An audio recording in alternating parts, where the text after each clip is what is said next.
ये वाला अच्छा लग रहा है। ये कितने का है? ये 1000 रुपये का है। क्या सिर्फ 1000 रुपए का? अरे इतना बड़ा शोरूम है और चश्मा इतना सस्ता। वो हमारे यहाँ बहुत कम पैसों में अच्छी चीजें ही मिलती है। ये तो सही है फिर। मुझे लगा था चश्मा बहुत महंगा होगा और मेरे बेटे का बेकार में खर्चा हो जाएगा। अरे कुछ खर्चा नहीं होगा मम्मी, आपकी आंखों में दिक्कत है तो आप बनवा लो चश्मा, एक दूर का ही बनवा लो और एक पास का भी। 2000 रुपये में बन जाएंगे दोनों। हाँ ठीक है बेटा। ये वाला पसंद है ना आपको? हाँ हाँ ये पसंद है। एक तो ये वाला कर दीजिए मैडम।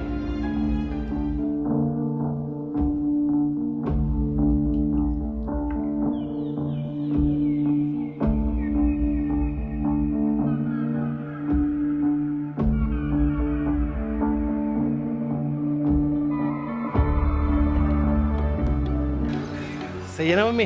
हाँ बढ़िया। अरे मम्मी, शायद वो फोन भूल गया अपने अंदर। आप 2 मिनट रुको, मैं भी लेके आता हूँ। ठीक है। थैंक यू अंकल समझने के लिए। हाँ कितने पैसे हो गए? 18,000 रुपये। वैसे बेटा आपने झूठ क्यों बोला? अंकल आपको तो समझाने की जरूरत ही नहीं है, आपको तो पता ही है माँ बाप कैसे होते हैं। मम्मी को काफी टाइम से आंखों में प्रॉब्लम हो रही है और मुझे कभी नहीं बताती क्योंकि उनको लगता है कि मेरे पैसे खर्च हो जाएंगे। लेकिन उनको कौन समझाए कि बच्चे अपने माँ बाप के लिए पैसे कमाते हैं और क्या फायदा उन पैसों का अगर माँ बाप तकलीफ में रहे। शाबाश बेटा शाबाश। माँ बाप ऐसे ही होते हैं, वो कभी नहीं चाहते कि बच्चों को कोई परेशानी हो, मगर बच्चों का भी तो कोई फर्ज होता ना कि बिना माँ बाप के कहे वो उनकी तकलीफ को समझे। हर बच्चा तेरी तरह समझदार हो जाए ना तो माँ बाप को यही लगता है कि उन्होंने एक बहुत बड़ी जंग जीत ली। I am proud of you. मेरा मानना तो ये है अंकल कि जब तक मेरी माँ जिंदा है ना उन्हें कोई भी तकलीफ ना हो। और थैंक यू अंकल, आपने मेरी मदद की। ये पेमेंट हो गई। थैंक यू बेटा। चले मम्मी? हाँ चलो आ जाओ। नमस्ते आंटी। नमस्ते बेटा। और ठीक है बेटा? हाँ मैं ठीक हूँ। वाह आंटी, इतना प्यारा फ्रेम, बहुत महंगा चश्मा पहना आपने तो। कहाँ महंगा बेटा, बेटे ने दिलाया है, सिर्फ 1000 रुपए का तो है। आंटी आप मेरे साथ मजाक कर रहे हो ना? मैं भी स्पेक्स लगाती हूँ, मेरे को पता है ये 10-12 हजार रुपए का फ्रेम है ये। नहीं नहीं बेटा, मेरे सामने खरीदा है, 10-12 हजार रुपए का नहीं है। देखो आंटी, अगर आपको झूठ बोलना है तो आप बोलो, लेकिन आप मुझे बेवकूफ नहीं बना सकते। मेरे को बहुत अच्छे से पता है ये 10-12 हजार रुपए का फ्रेम है। और वैसे भी आंटी, ये चश्मा ना जो यहाँ पे टाइटन का शोरूम है ना, मैं सेम चश्मा देख के आई थी, 10-12 हजार रुपए का बोल दिया था उन्होंने। लेकिन आंटी आप सही हो, हमें बोलते हो कि ज्यादा खर्चा मत करो और खुद 10-12 हजार का चश्मा लिया आपने। वैसे चलो, अच्छा लग रहा है आंटी आप पे स्पेक्स। चलो आंटी मैं चलती हूँ, नमस्ते।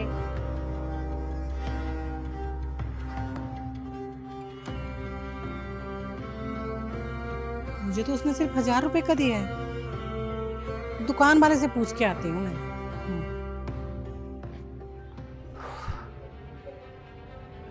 मम्मी खाना बना दो, भूख लग रही है बहुत जोर की।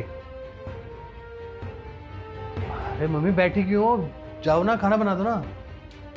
बेटा तूने ना मेरे साथ ये ठीक नहीं किया। अरे क्या कर दिया मम्मी मैंने कभी नहीं सोचा था कि मेरा बेटा मुझसे झूठ बोलेगा और मुझे धोखा देगा। मैंने कौन सा धोखा दिया और क्या झूठ बोला आपको? अच्छा बताना जरा, ये चश्मा कितने का है? अरे 1000 रुपए का, आप थे तो साथ में। यही तो झूठ बोला है तूने मुझसे। मैं दुकान पे जाके पता करके आई हूँ, दूसरा लड़का बैठा था कोई, उसने मुझे बताया कि 10-12 हजार रुपए का ये चश्मा, और तूने उस दिन 1000 रुपए दिए थे। इसका मतलब तूने 2 चश्मों के लिए 20,000 रुपए खर्च कर दिए। अरे मैंने तुझे कितनी बार समझाया है कि क्यों इतना खर्चा करता है तू बेकार में। हाँ अरे पैसों को संभाल के रखा कर। तो मैं क्या करता मम्मी, मैं ये देखता क्या कि आपकी आंखों की प्रॉब्लम दिन पे दिन बढ़ती जाए, वो भी सिर्फ पैसों के चक्कर में। आपने कभी सोचा कि चश्मा ना लगाने की वजह से आपकी आंखों में दिक्कत हो गई तो आपको कितनी तकलीफ होगी? और मैं पैसे क्यों कमा रहा हूँ? ताकि आपको किसी चीज की दिक्कत ना हो, आपको कोई तकलीफ ना हो। अरे बेटा मैं तो इसलिए बोलती हूँ कि तू अपने पैसे अपने भविष्य के लिए संभाल के रख। बेटा कल को तेरा परिवार होगा, तेरे खर्चे बढ़ेंगे, तब तेरे पैसे काम आएंगे। मम्मी अगर आप ठीक ठाक हो ना तो मेरा भविष्य बहुत अच्छा है। मेरे लिए सबसे ज्यादा इंपॉर्टेंट है आपकी सेहत और आपकी खुशियाँ। और अगर आपको वही चीज नहीं मिलेगी तो फिर क्या फायदा मेरे पैसे कमाने का? माफ करना मम्मी, लेकिन मैं ना बस ये चाहता हूँ कि आप अच्छे से रहो। ठीक ना, आप कैसे बन के रहती हो? और अगर आप मेरी बात नहीं मानोगी तो मैं भी आपका बेटा हूँ। अगर आपकी खुशियों के लिए मुझे झूठ बोलना पड़े तो मैं बोलूँगा, उसके लिए सॉरी। ये कैसा है बेटा तू? जहाँ आजकल के औलादें अपने माँ बाप को घर से बाहर निकाल देती हैं बुढ़ापे में, वहाँ तो सिर्फ मेरे लिए सोचता है, अपने बारे में बिल्कुल नहीं सोचता। मैं बहुत खुश नसीब हूँ जो मेरी ऐसी औलाद है। भगवान तुझे खूब तरक्की दे। मम्मी मैं आपका बेटा हूँ, और अगर मेरे होते हुए आपको बुढ़ापे में कोई भी प्रॉब्लम हो तो लानत है ऐसी जिंदगी पे। नहीं होगी बेटा, जिनकी तेरे जैसी औलाद हो उन माँ बाप को कभी कोई दिक्कत नहीं हो सकती। मम्मी अब बातें मत करो, आप ना अब खाना ले आओ, भूख लग रही है मेरे को बहुत जोर से। अच्छा ठीक है, तू बैठ, मैं भी लेकर आ रही हूँ।